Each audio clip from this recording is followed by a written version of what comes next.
Hello, good morning students. CC online क्लासों में एक बार फिर आपका वेलकम है। और हमारा टॉपिक चल रहा था chapter first 11th class NCERT political science, और फर्स्ट चैप्टर था constitution why and how. Why and how में हमारा जो टॉपिक है हम लोग डिस्कस करने वाले थे वो डिस्कस था व्हाट इज कॉन्स्टिट्यूशन मेड, हमारे संविधान की रचना कैसे हुई, उसके कुछ टॉपिक्स हमने कर लिए थे। आज हमारे जो टॉपिक्स है वो टॉपिक है the principle of deliberation. Deliberation मतलब कौन से रूल्स रेगुलेशन थे, क्या कार्य विधि थी जिसके द्वारा कॉन्स्टिट्यूशन को मेड किया गया, बनाया गया।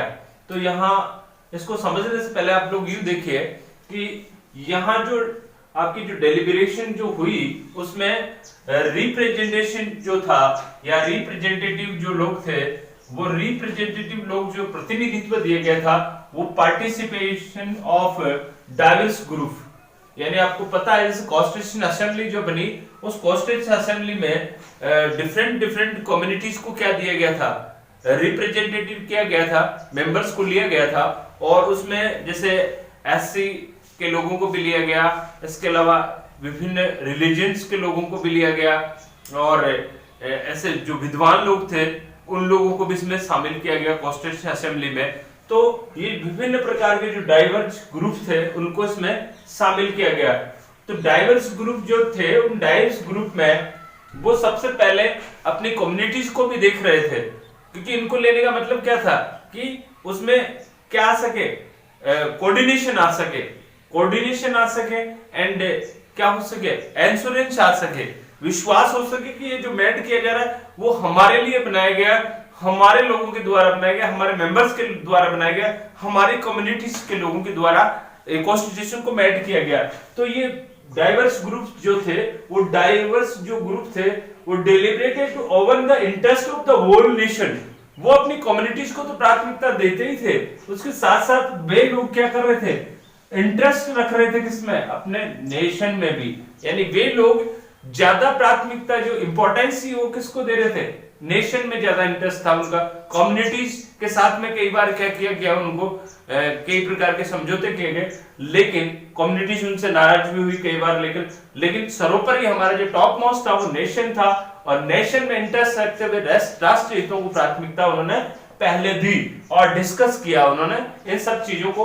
और इसी के रूप में उन्होंने डिफरेंसेस दे वन मेनी इश्यूज, यानी बहुत सारे इश्यूज हुए उनके बीच में, विभिन्न प्रकार के क्या मतभेद थे, इश्यूज थे किसी प्रकार के लेकर, क्योंकि क्या था, डाइवर्स ग्रुप था तो उसमें इश्यूज तो आना जरूरी था। तो इसी में देखिए कौन कौन से इश्यूज थे जिसपे क्या किया गया, डिस्कस किया गया। कि सबसे पहले ये देखा गया कि सेंट्रलाइज होगा या डिसेंट्रलाइज होगा सिस्टम लागू किया जाए, किसमें, सेंटर में। हमारा सेंटर में किस प्रकार का जो केंद्र है उसमें किस प्रकार की गवर्नमेंट बनेगी, सेंट्रलाइज होगा या डिसेंट्रलाइज होगा। सेंटर या डिसेंट्रलाइज का मतलब क्या है कि जब हमारा देश बना उस समय उसमें जो गवर्नमेंट होगी उसकी पावर्स किस प्रकार से होंगे। तो आपको पता है भारत में डिसेंट्रलाइज किया गया है, यानी स्टेट्स के साथ में सेंटर को, दोनों को क्या किया गया, एक्सप्रेस शक्तियों का क्या किया गया, बंटवारा किया गया, पावर्स को क्या किया गया, बांटा गया है। तो जहां सेंटर है वहीं स्टेट्स को क्या किया गया, बांटा गया, तो डिसेंट्रलाइज किया गया है। यानी भारत फेडरल सिस्टम को लागू करता है, यूनियन ऑफ स्टेट्स। जैसे अब कॉन्स्टिट्यूशन का जो 1 आर्टिकल है वो ये कहता है India shall be that union of states, राज्यों का संघ होगा। तो ये कहता है डिसेंट्रलाइज सिस्टम को लागू किया गया। इसके बाद दूसरी बात आई, what the should be the power of the judiciary, यानी आपकी जो जुडिशरी है, न्यायपालिका, उसको कौन कौन से पावर्स दिए जाए, कैसे पावर्स उसको दिए जाए ताकि वो कॉन्स्टिट्यूशन की क्या कर सके, रक्षा कर सके। तो वहां भी डिस्कस हुआ, वहां भी क्या था, इश्यूज थे, वहां भी विभिन्न प्रकार के इश्यूज थे। Relations between the state and the centre, relation संबंध क्या होंगे स्टेट्स और सेंटर के बीच में। अगर डिसेंट्रलाइज आप लोग लागू कर रहे हैं तो वहां पर स्टेट्स गवर्नमेंट और सेंट्रल गवर्नमेंट, दो गवर्नमेंट्स होंगी, उनके बीच में क्या क्या क्या होंगे, रिलेशनशिप्स होंगे। किस प्रकार से अगर उनके बीच में कोई डिस्प्यूट होता है तो उस डिस्प्यूट को समाधान करने के लिए, उस इश्यूज को न्याय प्रदान, जस्टिस करने के लिए एक न्यायपालिका होगी और वह न्यायपालिका ऐसा करेगी। ऐसे कुछ बहुत सारे इश्यूज थे। इसके अलावा प्रोटेक्ट प्रॉपर्टी राइट्स, जो प्रॉपर्टी है आपकी, जो संपत्ति है, उसके राइट्स को कैसे प्रोटेक्ट किया जाएगा, क्या उसको हटा दिया जाए या संपत्ति रखी जाए। इस तरह के बहुत सारे इश्यूज आए कॉन्स्टिट्यूएंट असेंबली के सामने। Almost every issues that is sophistication का मतलब यहाँ है कि इन सब इश्यूज के बीच में उन्होंने क्या किया, तालमेल बनाया और एक तरह से घोलमेल करके, यानी मेल विलाप करके और इनको क्या किया, समाधान कर लिया लगभग सभी इश्यूज का। Only one provision of the constitution was passed without virtually any debate. एक ऐसा प्रावधान था जिसमें सभी टॉपिक के ऊपर बहुत इश्यूज हुए हैं, बहुत सारे डिबेट हुई है, बहुत सारे क्या है डिस्कस हुए हैं, आर्गुमेंट हुए हैं, उसके बाद हमारा संविधान लागू किया गया। ऐसा नहीं है कि ऐसे ही बना दिया गया उसको। जैसे कि आपको पता है 2 years 11th month and 18 days work किया कॉन्स्टिट्यूएंट असेंबली ने, बहुत सारे उनकी क्या चली सम्मेलन चले, बहुत सारा कार्य किया।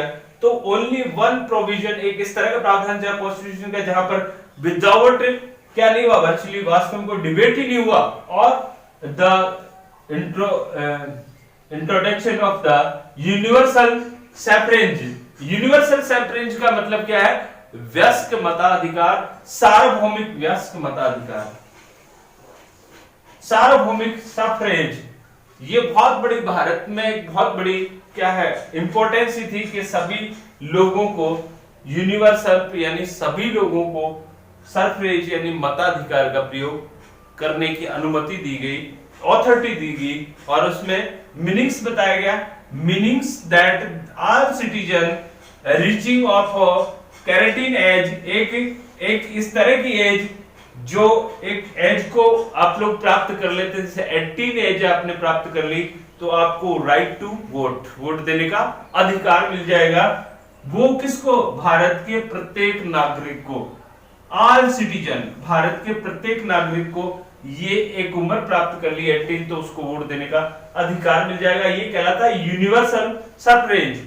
और यूनिवर्सल सफ्रेज को would be the entitled to be voters, यानी वोट देने का अधिकार इन रेस्पेक्ट, किसी प्रकार का कोई विरोध नहीं है रिलीजन का, कास्ट का, एजुकेशन का एंड जेंडर्स एंड इनकम से, यानी किसी प्रकार का कोई किसी प्रकार का विरोध नहीं किया कि भाई किसी व्यक्ति को रोका जा सके किस आधार पर कि उसके जेंडर अलग है, उसका इनकम स्रोत अलग है, वो किसी ऐसे ग्रुप से आता है जिसका धर्म अलग है, रिलीजन अलग है, उसकी कास्ट अलग है, एजुकेशन नहीं है या है, ऐसा कोई प्रावधान नहीं किया गया।